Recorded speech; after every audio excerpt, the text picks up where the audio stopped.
Aaron sometimes would play first flute, and he was conductor, or Dunkel, Paul Dunkel, who was also a conductor. And we used to call them the mice on ice. They were there. We got a mice on ice. You never know. You need a mice. We got one on ice, ready to go. You just throw them right on the fire, ready to go in 5 minutes. Just toss a few on, it'll be fine.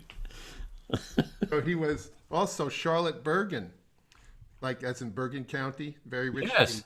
She would hire an orchestra and conduct in Carnegie Hall. She was an amateur, and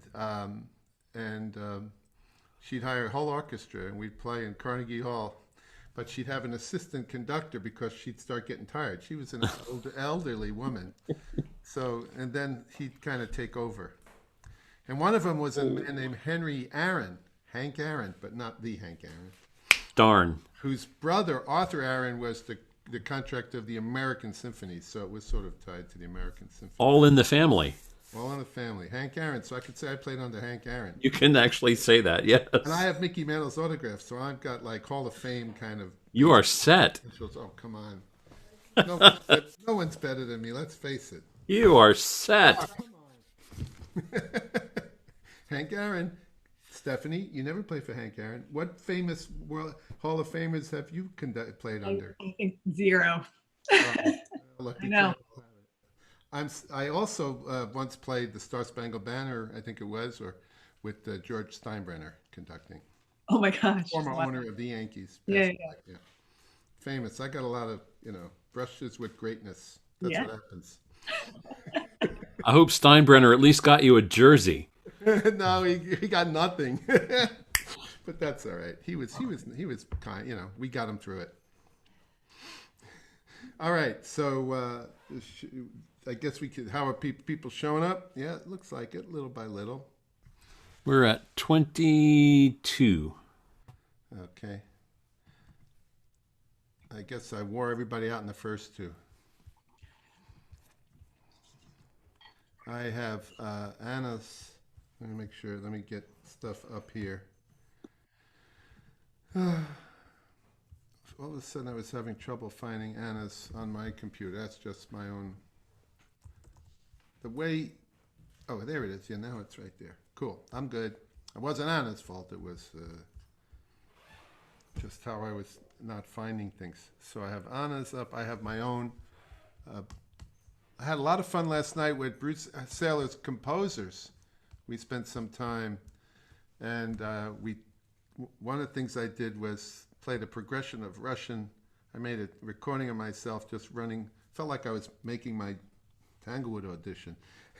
Chaik 4, Chaik 6, Scheherazade, like the Russian connection to Shostakovich 7, 9, and 10. It's the snippets. And then a recording, I have a bootleg recording of me playing the Gabardellina at Yale, when we did it at Yale. But actually it was in Carnegie Recital Hall of the Gabardellina, who's a Russian composer, and sort of the connection of how the Russians have always had such an incredible affinity for the bassoon. From the late 19th century, how they picked up on that instrument as such an incredible protagonist, orchestral, more than other composers, I think. And of course, the Rite of Spring. I had also the opening of Rite of Spring in there. Actually, I did it with a metronome, Stephanie. My thing about it's perfect rubato if you play right in time. So I recorded it with the metronome running, and how you can do the whole thing without ever straying from the beat. But we can get to that in the in deconstructing stage in the next in the later episodes. So you're just going to have to tune in. So, okay, I could stop talking if we want to just get rolling. How are we doing on peeps? Well, it looks like that's who's showing up, so for the moment. Shall we just go? Yeah, I think we're good. Yeah.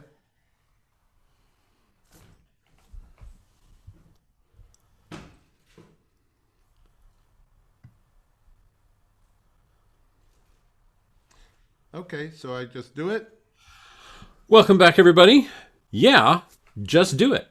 Oh, you're well. Okay. That's the shortest introduction you will ever have in your life. That's great. Here he is. What's his name? Go for it.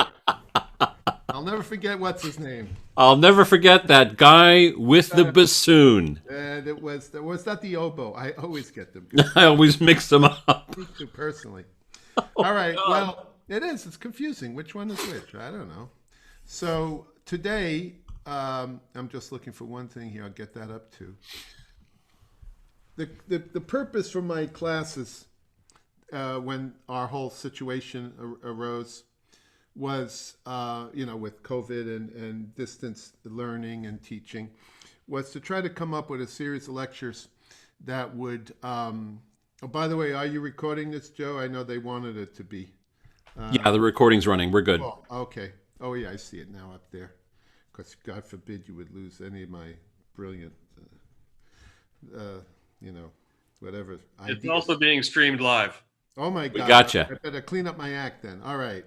So we started talking about the basics, right? Because it does always come down to the basics. I'm not talking down to you when I talk about that stuff. That is essential, the fundamentals. As Professor Powell, Mark. We got two really cool Marks on our faculty that are my colleagues. And sometimes I get their list. But Professor Powell... I am happy to be confused with a clarinet player as good as Mark Dover. Yes, that's right. Yes, you are also one, right. We have two great clarinet players named Mark on our faculty. So, anyway, so I apologize. Bless you. But Thank you. Professor Powell gave a great introduction, which I really appreciated, about the idea of the value of fundamentals. And the fact is, fundamentals are essential. And it doesn't matter how old you are. And believe me, at this point in my life, if I don't focus on the fundamentals, I won't be able to keep up my ability, such as I can keep it up in this day and age. So, I mean, that is reality. So none of this is talking down to you. On top of that, you have to teach yourself. You're going to be or are already teachers. And therefore, understanding the mechanics, understanding the fundamentals, understanding the pedagogy related to all of that will make you a better teacher, and you can better serve your students. You can better pass on this knowledge to the next generation. And that's what we do. That's always been a musician's role. And we are the recipients of traditions and knowledge handed down literally for centuries. And hopefully we can pass it along for centuries to come. So we started with breathing, support, tone production, the elements of tone production, how you do it, how to fine-tune your tone production with questions of resonance and all of that. And then we even got into areas of articulation, vibrato, all of those things.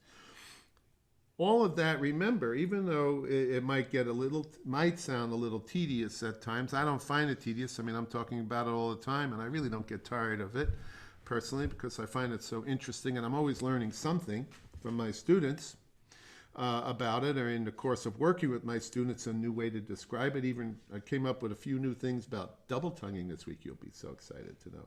So maybe I'm getting the hang of it. But this information is crucial to becoming an artist, not just a bassoon player, a flutist, an oboist, a violinist. It's crucial it's to get beyond that. But really, truly, as a professional, it's not enough to just love it and try to do it. It is your role as a professional to know what you're doing, whether when you're performing as well as when you're teaching. It's not enough, like I said, to criticize in your own playing, saying, I hate the way I play. Well, great. You don't like the way you sound. Well, what are you going to do about it? What do you know of how to go about improving yourself? I don't feel, and this is where I explained to you at the beginning that, like, in terms of the breathing, the techniques that I learned from my teacher, some of his motivation was based upon the fact after World War II, to give you the short version of it, to remind you, he came back from the war after not playing for quite a long time and had to jump right back into the first seat at the Metropolitan Opera. And his job was guaranteed to him because he had served and came back to his position. But there were some other people that had been kind of doing the job, and they wouldn't have minded if he never came back. I don't mean something bad happened to him, but they would have been happy to keep the job. So he needed to get back in shape, and he felt he got back in shape right away, but he was not satisfied with his music making. He wasn't satisfied with his ability, the sound he was making, and the way he could try to match the incredible singers standing above him on the stage. And so that sent him on his journey. And then when I studied with him, like I said before, one of the singers that he would talk about with great love and respect was Jussi Björling, was a famous tenor of that time.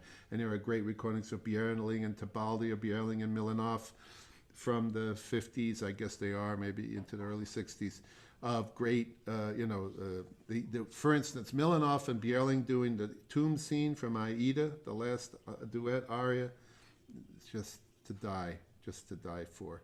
You listen to them sing it, and you just say, well, there it is. There it is. So we're learning all this stuff, and this is where we're getting to now. So now we've been working on all of these areas, including articulation, because part of singing is articulation, the hard part in some ways, that, like we said, vocalizing, doing a vocalese and making a beautiful sound is easier than saying words and doing that. And for singers, that's exactly the same thing as us articulating, as opposed to playing.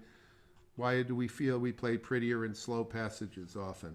Partly because they're slower, so you have time to think about the notes and be ready to play beautifully on the next note. Partly because a lot of times you're not tonguing so much. You're not interrupting so much. So singers have the same deal. Singers have the same deal. And ultimately, the best way to get the best sound out of your bassoon, your flute, your violin, is to forget about the particular sound you want to get out of the instrument, but think of the attributes you want within the sound, like resonance. And so that's how we get to today. So now we started with technique for 2 full He's classes. repeating himself. Right? So I'm gonna go brush my teeth. All right, maybe you could turn off your mic if you want to go do that and brush your teeth. Enjoy that. So if I'm repeating myself, I apologize so much. Wow, my legs hurt. Yeah. So well, that person doesn't know to turn off their mic. Anyway, maybe you could find out who that is and do that for them. Doing it. Thank you. Yeah. And I lost my train of thought there a little bit. But so here we are. I'm going to share the screen, and I'm going to review, as distasteful a thing as that might be, I'm going to review a little bit from the previous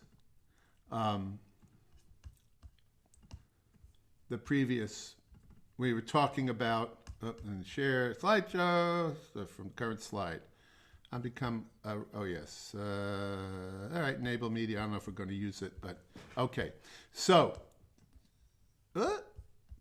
from a past episode, the last time we saw the dynamic duo, they had these slides up. So the idea, to get the best sound out of your instrument, is to think of what a great sound is, not even on your instrument. And what do all great sounds have, as we talked about? They have focus, they have resonance, secure intonation, and the right kind of vibrato, depending on the instrument, and in fact, the style of music. And when you hear great, so one of the great ways to follow this is with great singers. And as I said too, in terms of music making, the core in the sound that's the inflection. It is not enough to make music by getting louder and softer and faster and slower. Those are the macro musical, almost superficial aspects of music making.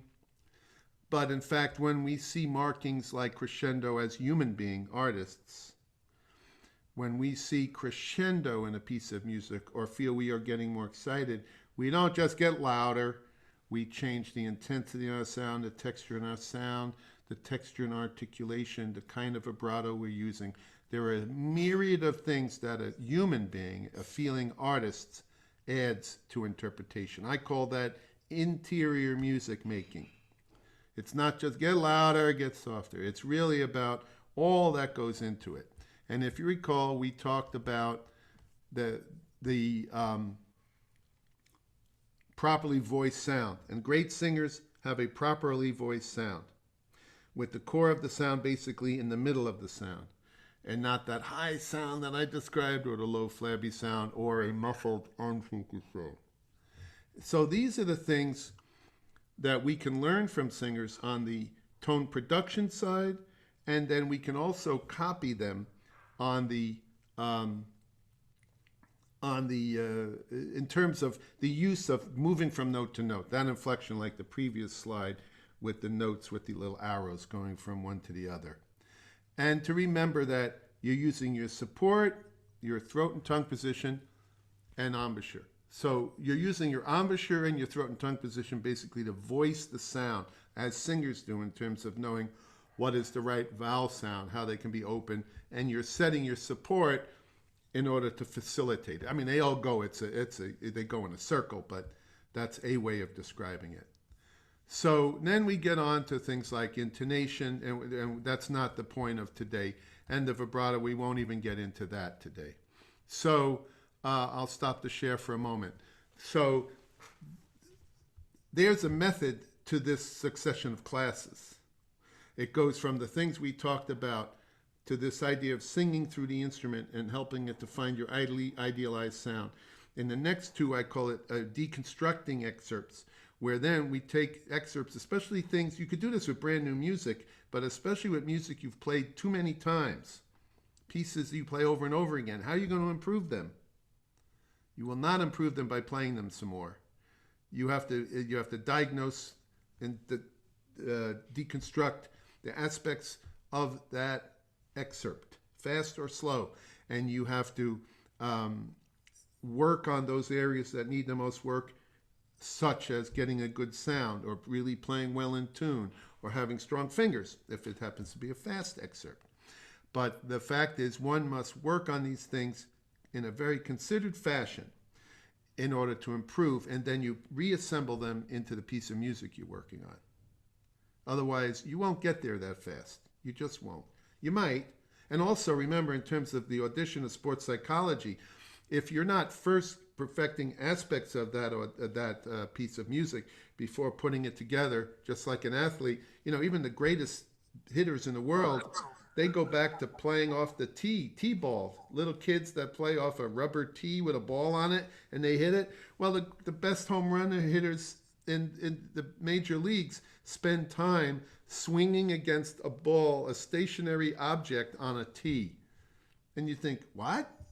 Well, yeah, they see the value in perfecting their swing to such a point that they get the optimum, how they can hit a round ball with a round bat, which is not at 100 miles an hour, which is not easy to do. Neither is the rate of spring. But I think it's harder to hit a round ball with a round bat going 100 miles an hour, and they're trying to deceive you. So certainly for me it is. But the point being, it's the fundamentals are not lost on these individuals, men or women, in any sport, right? They're the ones that are successful. Okay, so this is so today it's sound. Now it's applying the first two classes. This is application. And that's why I asked people to if they wanted to play. We didn't have too many people answer, but we'll work on it. Now, I'm going to share the screen again. It's already set up because I'm going to, I'm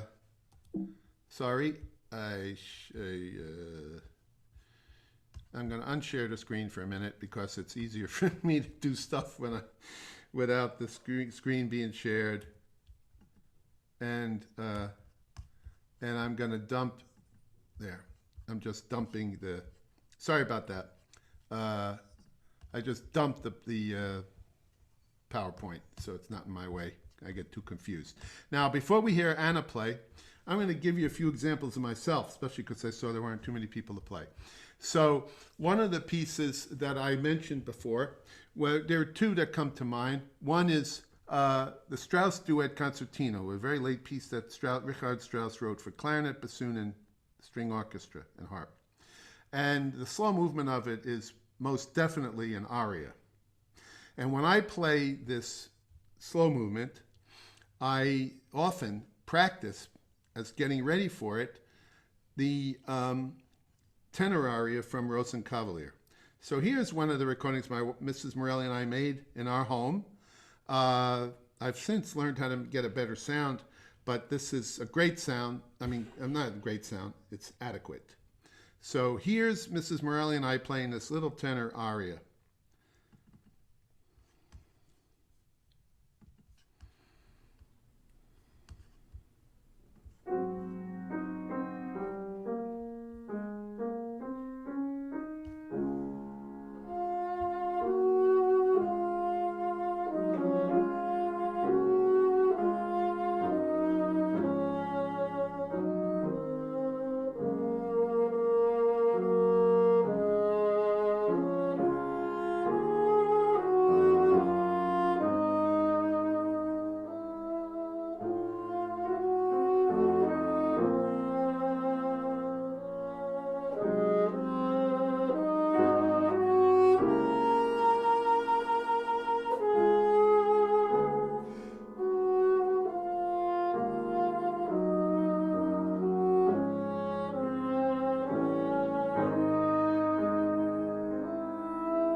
And Mrs. Morelli and I both listened. We're big fans of Luciano, and so we listened repeatedly to the Pavarotti recording before doing this. And I even charted on my music, hearing the words and trying to affect my articulation and connection of notes, in the phrase to how I heard him sing it. And then here is what I apply it to in terms of bassoon repertoire.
So no offense to the clarinet players, but we'll stop there for today.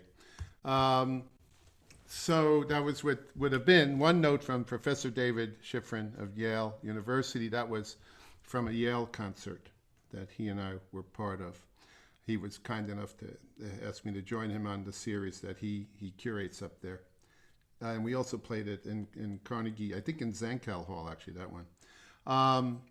So to me, there's no difference between those two pieces in terms of how one should treat them. And so I'd like to think that my study over decades of singing and copying singers has helped me to play that better. And that's what I'm trying to turn you on to, those of you who haven't thought about it as much this way. I mean, you've had other things you've been working on. So I want to add this to your thought process. We have another class next week. I could regale you with a little more of my own stuff. But I wanted to give you to hear that and to know that my efforts were definitely guided by that study. The other reason I got into this, and what I sent around to you, where there was predominantly Mozart arias as examples for you, including for low brass, using where you don't have a Mozart concerto. One of the reasons I got into this with the Mozart arias was in terms of deconstructing students who felt they had hit the wall on the expositions of the first, especially, and the second movements of the Mozart bassoon concerto. And how do you get past your excerpt of the concertos that you play repeatedly for auditions?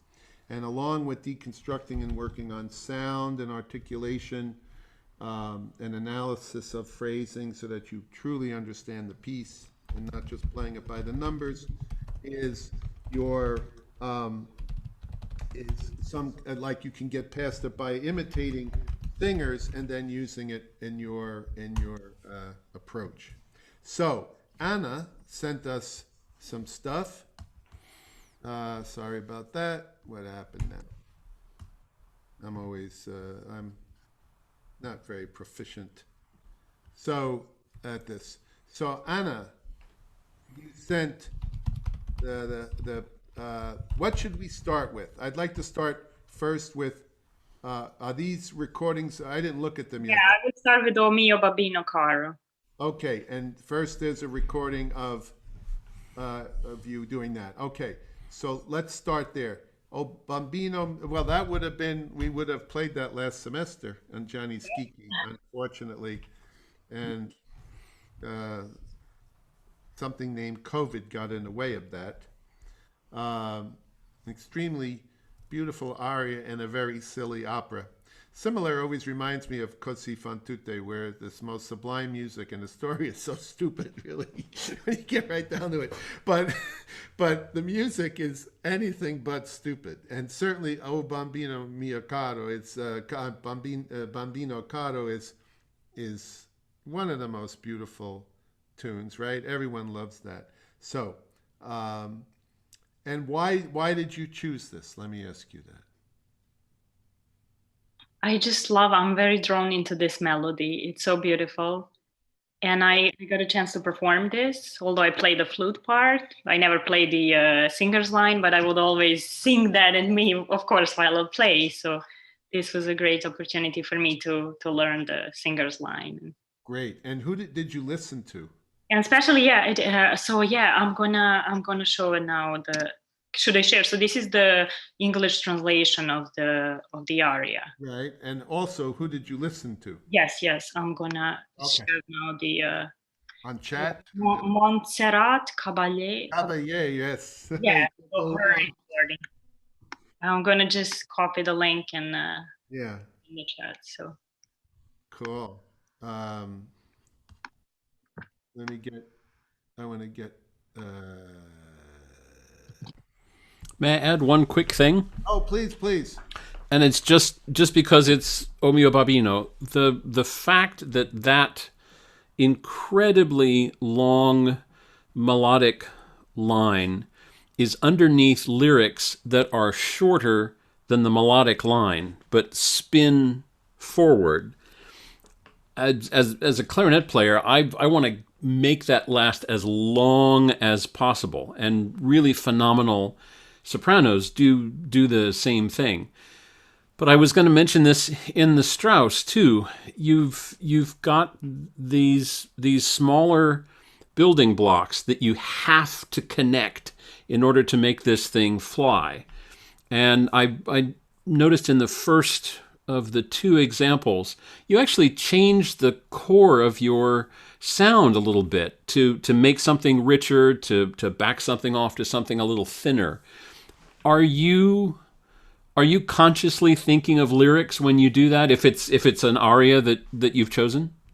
I think of the lyrics in two ways. One is, which I think I referred to more already, like today or maybe even before, about articulation, like hearing what kind of consonants and what kind of vowel that language would result in. Right. All right. And I am also for sure thinking, and I'm thinking then the other two go together, because if words are set properly, and you talk about Richard Strauss, or you're talking about Puccini, they set the words very carefully. An important word like love or death or whatever it is doesn't just fly along in the conversation. It comes at an important harmonic moment, because he knew he had to do that. So yes, I do think of the words, and having, in the case of German, because I did study that, through college years and high school and college, and have traveled there probably 10 times by now, maybe more. And I always try to bone up on it a little bit. And I try to know, because of word order, it's not like you just can't use an English translation, especially if it's been written out to be poetic.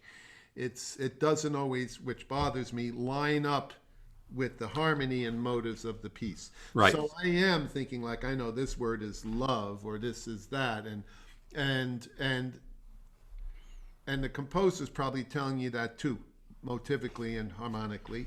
So they do go together. But the answer is yes. And then the other side of that in terms of articulation. One thing I have, and maybe we'll see if we have time, that's on my list here, is I recorded the aria from the Villalobos Bachianas number 5, which starts with a vocalise, but the middle section is spoken, and a lot of repeated notes. Ba, ba, ba, ba, ba, ba, be, da. And you'd say, oh God, how are you going to do that on an instrument? It's really challenging, because it doesn't move. So I studied Portuguese people singing it in Portuguese, which is what it was written. It's Brazilian, and listened to some of those famous recordings, Peter Sayo, and going back and trying my best to copy her alliteration, her way of speaking the words, her elocution, and also to understand the words to it. Yes, for sure. Like your beauty, talks about that all of nature is admiring your beauty, as the moon comes up and all of that. So yes, so yeah, I'm not just playing the notes. Now, in the case of the Strauss duet concertino, there are no words to it, but I'm thinking in the same way. Yeah. And in fact, like for the beginning of the Mozart concerto, I have words to start my own Mozart concerto, more the first movement than the second, because coming in off the bat always feels you wish you could hit the ground running and it's problematic a little bit for articulation and all. So I just think that I'm singing a particular set of words in the Mozart concerto, and I'm not even thinking about the bassoon. I'm just not even thinking about the bassoon. Yeah. And that's the point of all of this, is how you transcend your instrument once you become that good at playing it that you can transcend it. So Anna, the reason that I posed that question for the first aria that you chose was exactly that reason. I am very much looking forward to Mi piace bello. Not quite yet. We're almost to the end of the phrase. I bet you she'll do it. All right, here we go. What do I do? Oh, there you are.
That was beautiful.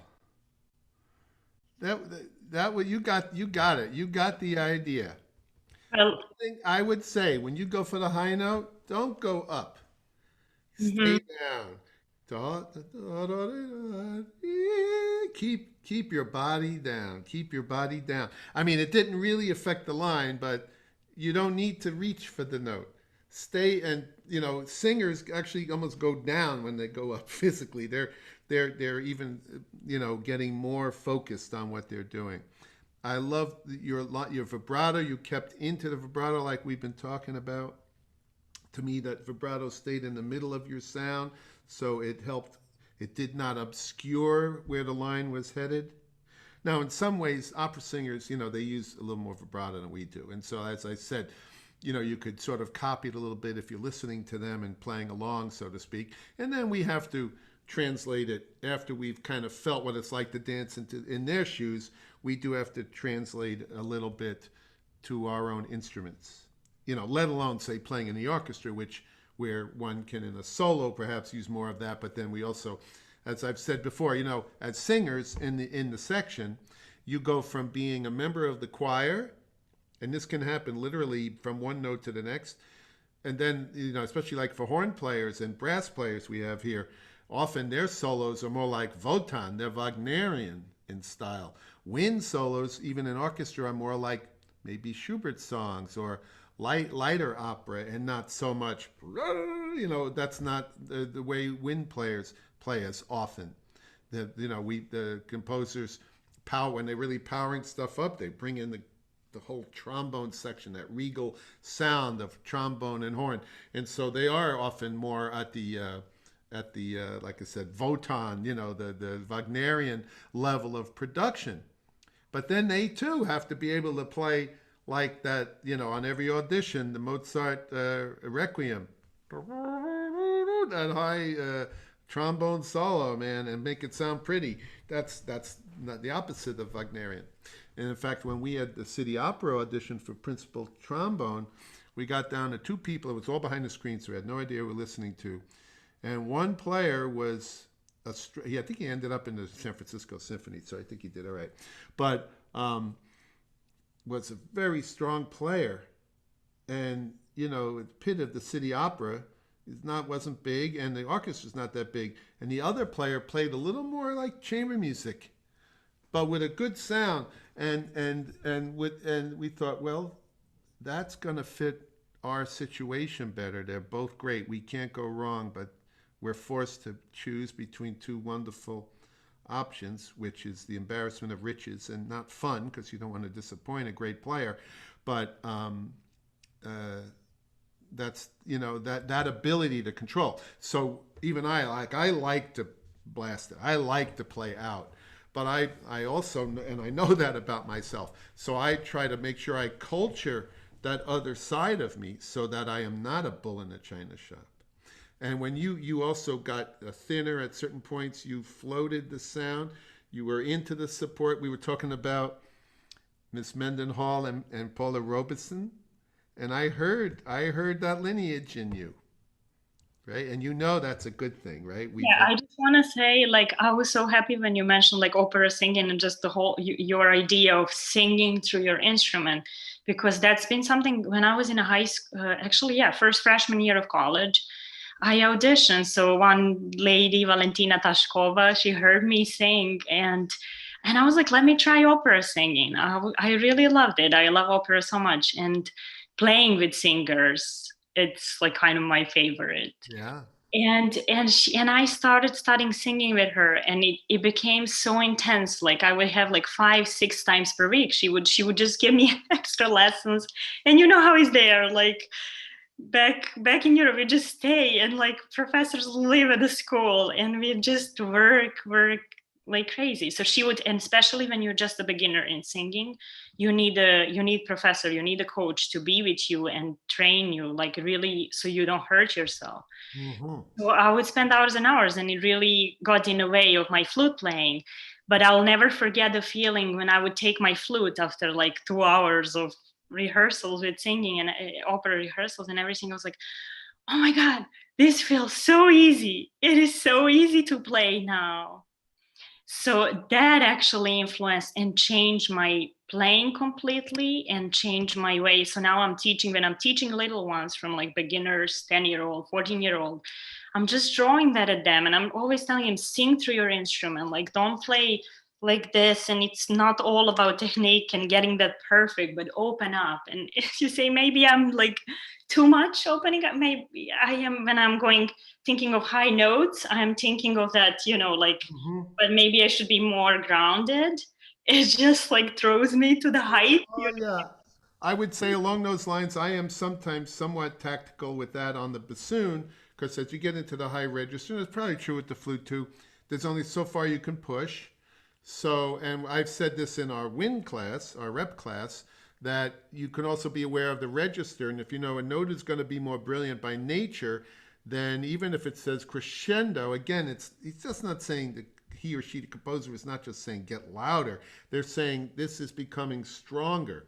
Now, if the note itself is going to call attention to itself, then save that sense of crescendo for after that note. So you have more in that note that you could then move to the next. And don't put a double, you might say, put 2 scoops on. Only you're going to put crescendo and jump to the high note. Now you've kind of pushed yourself perhaps to the wall in terms of your ability to continue the phrase beyond that. So yeah, use your instrument too. Be aware, just like a singer, I'm sure, is aware of that in their voice, of how to keep the notes modulated, that some are slightly brighter than others, or vowel sounds are brighter than others, and to be particular. But you got the idea. You did a beautiful job on that. I'd say the biggest thing is a technical thing. Keep shoulders down. You've heard me, and that was also part of the previous presentation. Don't reach up. Stay down and float it. Use your ear. Use that sense of your body commitment, and not because you didn't play well, but it would be interesting to see how it would feel to you if you Believe me, I know the feeling. I just want it to be every day there. Yeah, I got you. I know. We've Feel talked that about it. It's heat beautiful. Okay. Now, in everything. the habanera, you have the version you're playing is from Fantasy for the flute. fantasy. Carmen Fantasy for Right. flute, which is one of like most popular pieces. Right. Exactly. So again, there are great recordings. Many mezzos sing the habanera. Did you have any favorites for you? I'm not hearing you now all of a sudden. But. It's recording from Matt. I actually watched this live. So Okay. Cool. link. Let me just get her name. I'm very bad with the names. Yeah, that's all right. Here you go. There are many great recordings of it.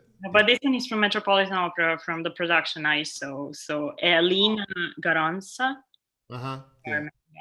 I don't happen to know that name, but I'm sure she's good. I like her. Yeah. So all right, what about her singing did you feel you were imitating?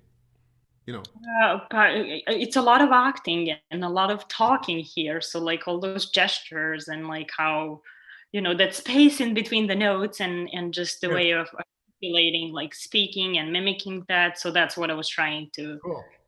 get. All right, let's hear the habanera.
Nice.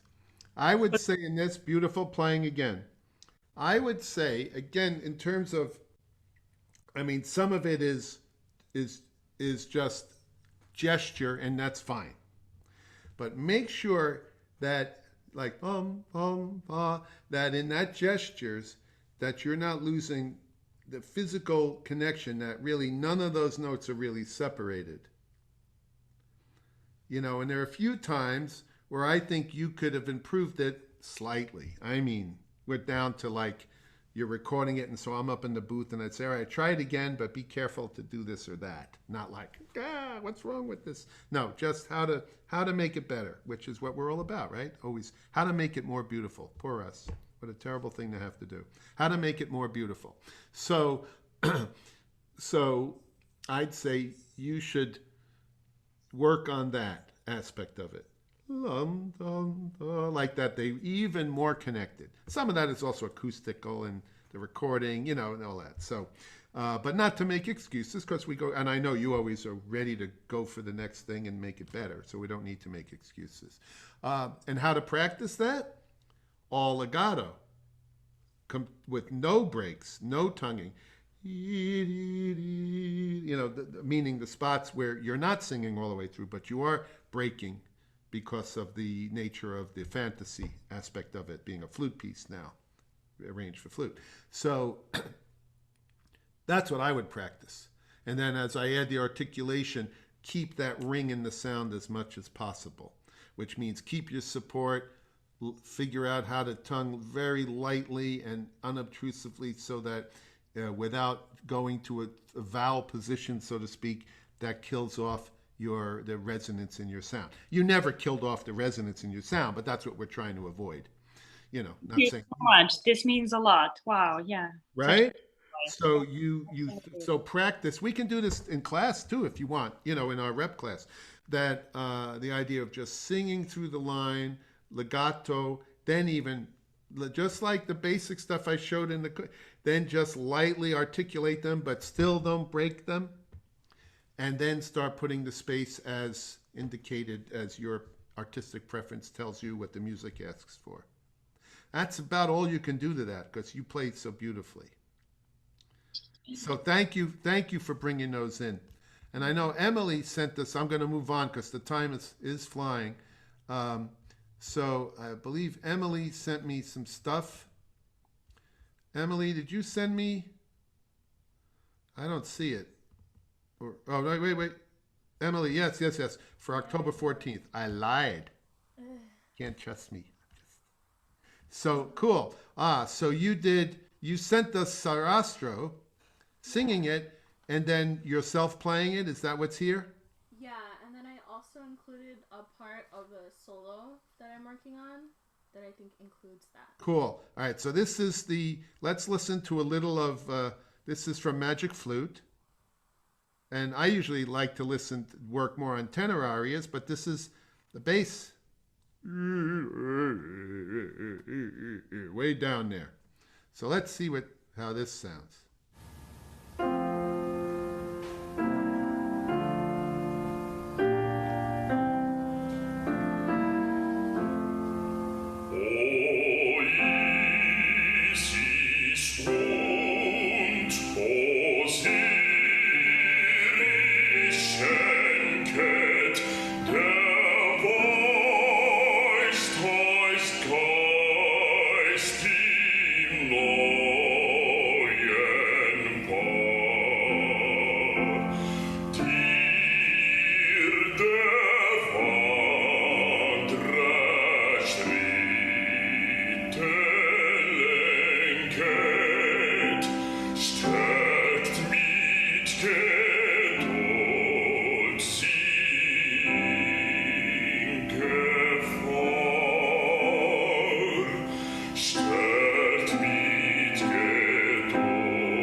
Yeah, he had a little trouble getting back up, but he was really settled into the low register. And if you watch him sing, also, he never moves.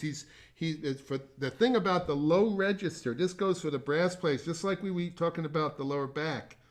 about in trombone playing. When you go if you notice in the low register, I don't know who this person is, but you hear a lot of brightness in the sound, and that's not just a recording. That's, in other words, to get definition in a low register, you have to have that core of brightness.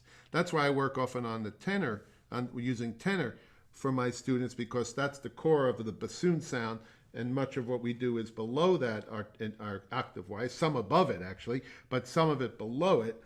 And so we need to register that in our sound so that our sound is always defined. And of course, each register of instrument, as well as sound of an instrument, is going to demand certain aspects of that one way or another. But here, I'm taken by that he is focusing on trying to get that real core to his sound as he goes down. And he takes a breath and he sets. And then you can see him even the way he's looking.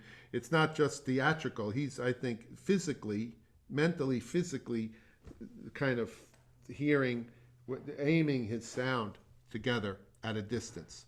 So there's an example of that. Then this one is... Yeah, the video one is you playing, right? Yeah. There you are. There's Emily.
Nice, some very good sustained playing.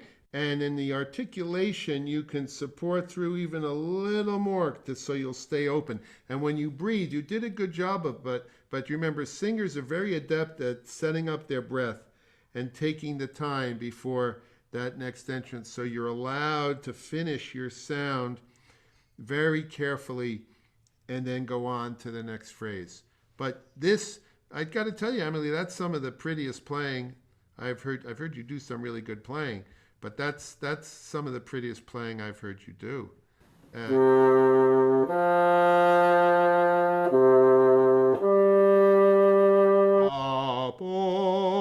More lower back.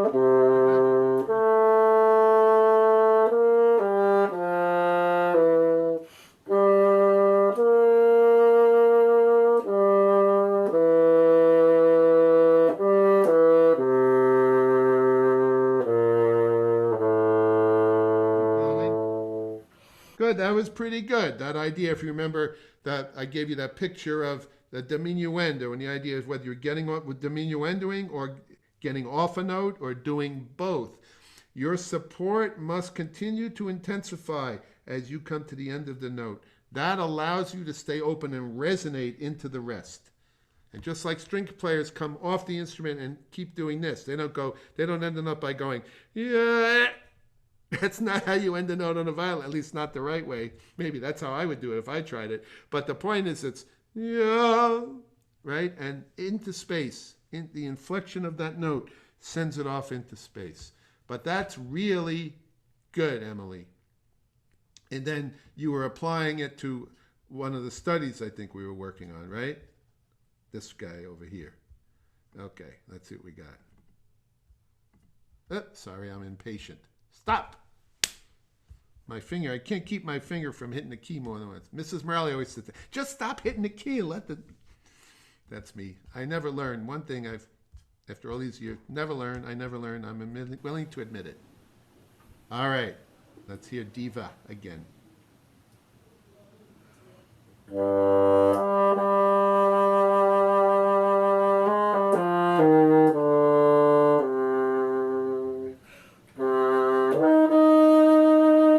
da, da, da, make sure you set. This is Bordeaux. Actually, I forgot. I was thinking of one of the slow Mildy studies, but this is Bordeaux piece, beautiful piece for bassoon. Make sure, Emily, that you set for that upper register, that you just, I know some of it is like an almost technical thing, but you can be better set for it. It was beautiful, though. We'll do it one more time.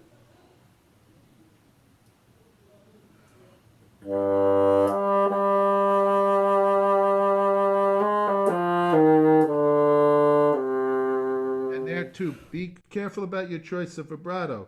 You got to go all the way to the appoggiatura.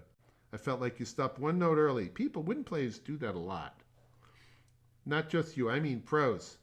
You know, and you are a pro, but I mean older pros. You know, that's supposed to know.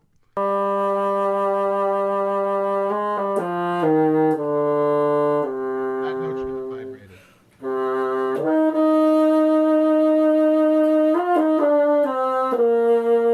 Ah, there you got it.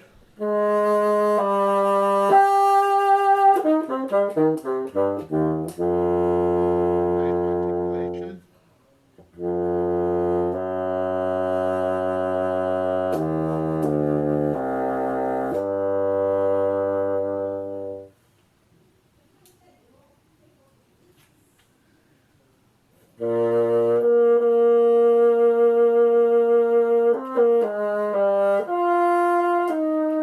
There too. Da, dee, da. You have to get into that note. See, the thing is this, once you put the ball into play, you created this beautiful sound you started with, and you start your phrase going, now that's what's carrying us along. And you don't want to drop the ball. Now, you didn't drop it terribly, but you want to stay right on the mark. And that's how you color the phrase in such a way that it always remains clear to us. And the other way, this is by no means bad. This is quite good, but it isn't quite as just right on top of it. That's the thing you can do a little better. And it really is more thinking to remember to go all the way through to that last note. Dee, dee, da.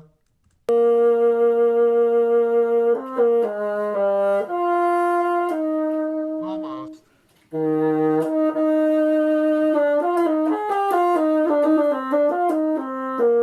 Now, this music is not originally for opera, but sing that phrase, I'm trying to think, what is this? Reminds me of like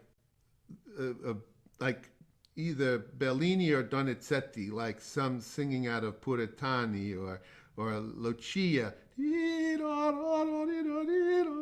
If you listen to that sort of bel canto style, especially the slow ones, the sappy ones, you'll hear how they treat. And so did Chopin, right? And Chopin, great Chopin playing, when they get to the fast stuff, great pianists that do that, it doesn't sound at all technical. It sounds like the most beautifully ornamented vocal line. Right? How they do that on a piano is pretty impressive. As far as at least on a bassoon and on the flute, we can feel somehow connected to our instrument in that physical way, and relate, as Anna was saying, even when she would sing and then play. And piano, that's why I've said this to you before. I think you'll see like Mr. Kalish that I recorded with. I always tell him not to sing too loud during the recording sessions. And Richard Good would sit when he'd play Mozart piano. He's like articulating along, like he's tonguing the keys, articulating like, because he's trying to get just that right quality out of his instrument.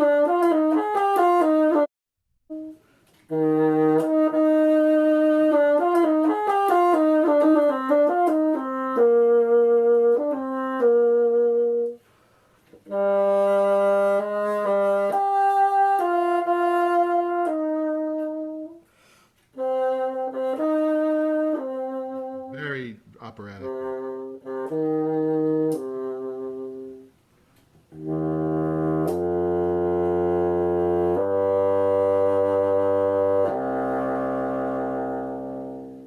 Beautiful. So really, that if you just work on those appoggiaturas, just going to those notes, finishing some of the notes before a breath, the tiniest bit more, then it'll just like, well, that's what that's supposed to sound like. So you're very close to that now. Very, very close to that. And that's how you can improve it. And we'll obviously keep working on it. Now, we have a few more minutes left. Does anyone we're not going to get to do any playing, playing, I mean, other than the recorded playing and my suggestions. Does anyone have any questions within the class or observations? No?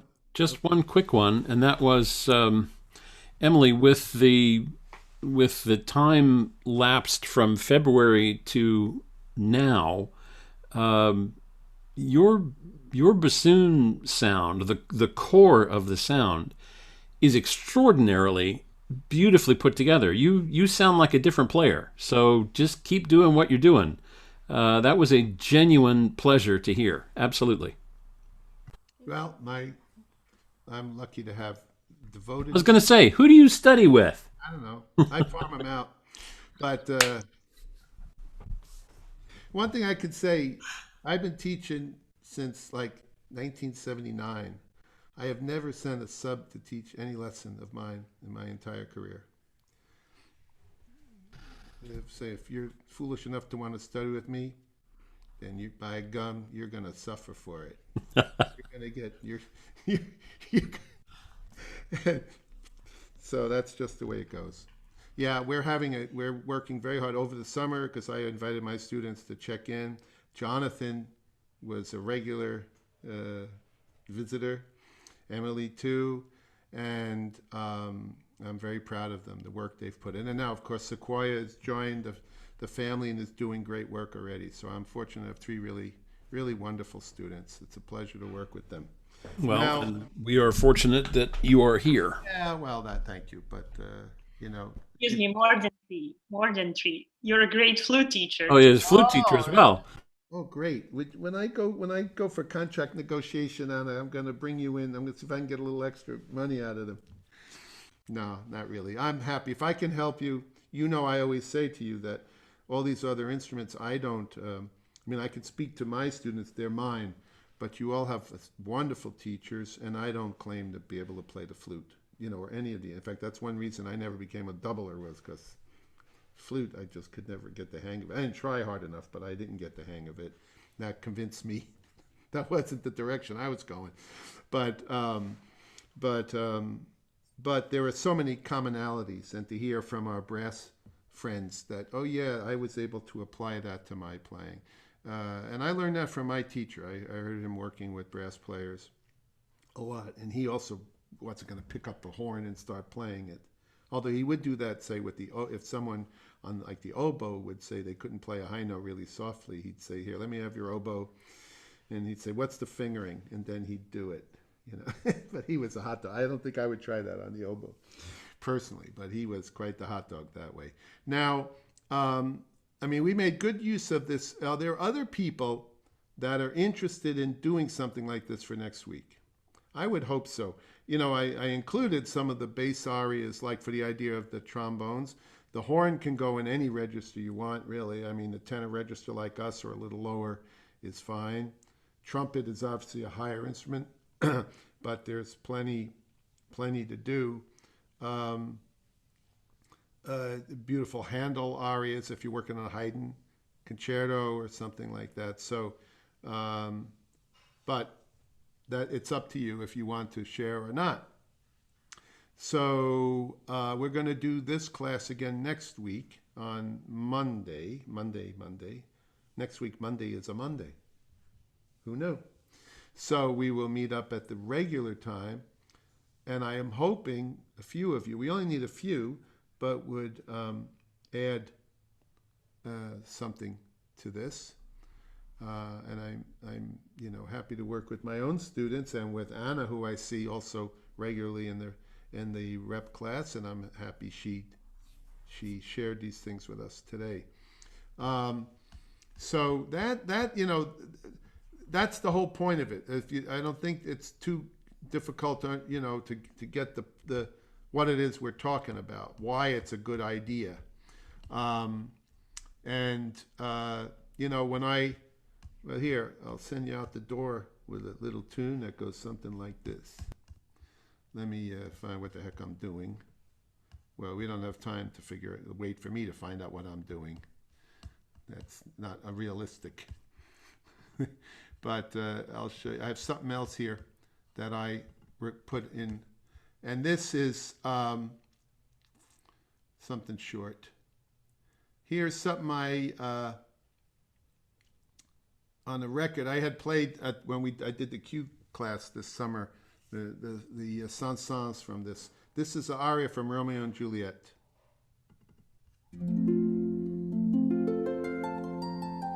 And if you want to bail out, go right ahead. No problem.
Yeah, pretty music. We've just recorded bassoon and harp. Oh, that's me playing the Mozart concerto. You don't need that. So, We only recorded bassoon and harp, and then the producer decided he wanted to sweeten up, so they added the strings. So when I heard the finished product, I said, where did they come from? He added those in later. He edited them later. And a couple of people I know were on the session because I wasn't there, and they said, hey, Frank, I heard you playing. It sounded good. I said, what are you talking about? I wasn't even there. But to me, again, you notice how these great writers for voice, how they write a line. Verdi, like you listen, I was mentioning this, underneath in Verdi, you'll have like blum, blum, blum, blum, blum, blum, blum, and we're sitting in the pit doing that, and all of a sudden the singer comes in on the sustain line, and this rather almost crude, basic kind of orchestration and writing becomes like the most heavenly stuff. This is by Gounod from Faust, and it's Faust is singing to Marguerite. Marguerite. Thank you. You want to take operas for 1,000? Who was Marguerite? But anyway, She was the highest paid lady on the stage for that show. I would imagine she's out there all night, right? Yes. That and like Butterfly. But Butterfly almost never leaves the stage, right? It's like so much of the night Butterfly is on stage. But it just this sense of line, and I, not to get too dramatic, and then we'll end it. I recorded that just like the Saint-Saëns, the Swan, while my father was lying in an ICU in a coma, having had a brain hemorrhage.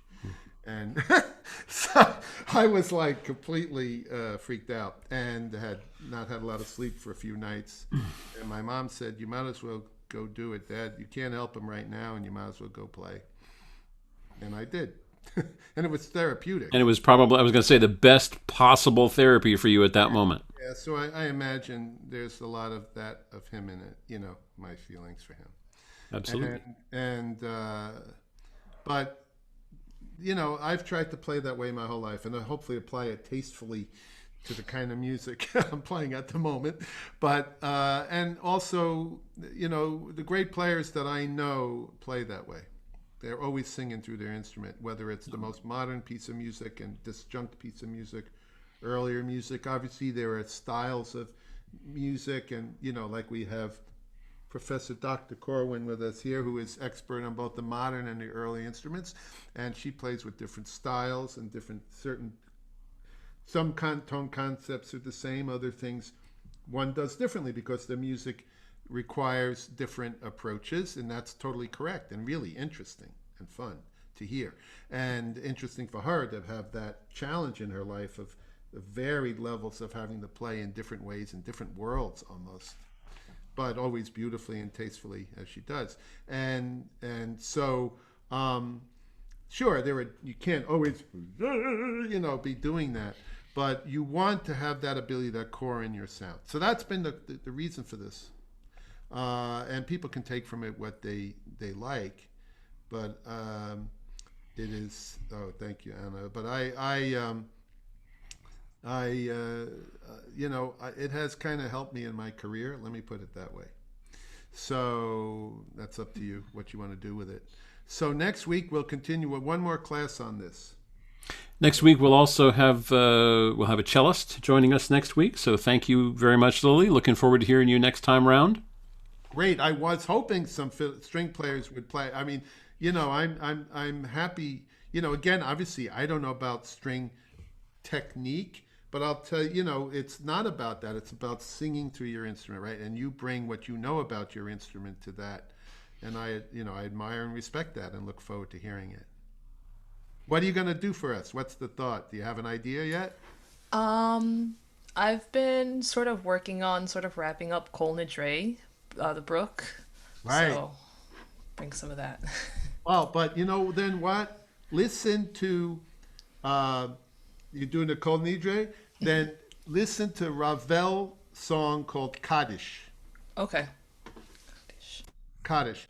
He spells it Kadddisch. Yeah. Maurice Ravel, it comes from two melody Hébraïque. I don't speak French, but it's, two Hebrew melodies. It's a Nigun and a Kaddish. I recorded the Kaddish on a record with Gil Kalish on the 20th Century record. And I think if you listen to that Kaddish, it'll help you, not me, I mean, listen to the singers sing it. Don't worry about me. Listen to singers singing it. Did you ever listen to a cantor do Kol Nidre? You could also, have you? No, not yet, no. If you go on, just Google like Kol Nidre cantor. There are even, these aren't recordings, there are even like fake books. There are sheets, you can see transcriptions of famous cantorial solos. Like Kol Nidres and Kaddishes and things that they sing, solo. And Bruch was, Bloch, Ernest Bloch? Bloch or Bruch? Brooke. Bruch, right. Because Bloch, I think, also wrote the Kol Nidre, I think maybe, Ernest Bloch. But it doesn't matter, but the Bruch, it's great. And it comes from that tradition. Just like when I'm playing, Mignone, which is Brazilian, I'm listening to a lot of Choro. So I would suggest you'd find it interesting to hear it, to hear some Kol Nidres and listen to the Kaddish, the Ravel Kaddish. It's for soprano. It's great. Okay, I will do. Yeah, I think you'll dig it. It's beautiful. First of all, it's beautiful. So how bad could it be, right? Good. Well, I'll be looking forward to that, Lily. Thank you for offering the play. All right, so we're late. I know I talked over as usual. So thank you, everyone. Some people have already gone, which is fine. And I'll see my rep class this afternoon. Looking forward to it. And I'll see you all next week. Many thanks, Frank. A pleasure as always. Yeah, likewise for me. Take care, everybody.